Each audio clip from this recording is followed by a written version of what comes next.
वर्ष पूर्वे विदुर देश में मर्गशी नामक एक ऋषि रोते भंज जंगल में आश्रम से प्रतिष्ठा करते। तांकर शिष्य मान थिले बहुत बुद्धिमान परोपकारी। ये सम शिष्य मान एक शिष्य थिले जार नाम हूँ हरिहर। से मात्र 20 वर्ष बयस निजर समस्त शिक्षा समाप्त करते। समस्त शिक्षा ग्रहण करने पर आगक कौन करने नहीं से सर्वदा चिंतित होते।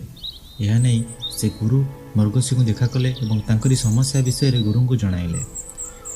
गुरुदेव आयुष्मान प्रणाम प्रणाम गुरुदेव। गुरुदेव मु आगामी भविष्य में कौन करी किसी चिंता करि पारु नहीं। दयाकोरी मते किसी दिग्दर्शन दियंतु।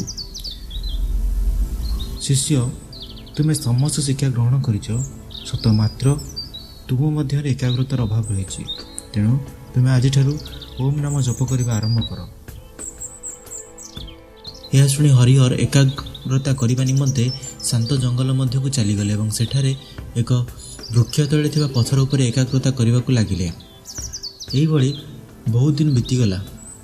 एकदा विदुर राज्यर कोषाध्यक्ष मृत्यु घटिला। यापर राजा एक नूतन कोषाध्यक्ष नियुक्ति निमंते ऋषि पाखु खबर पठाइले ऋषि साहाय्य निमंते।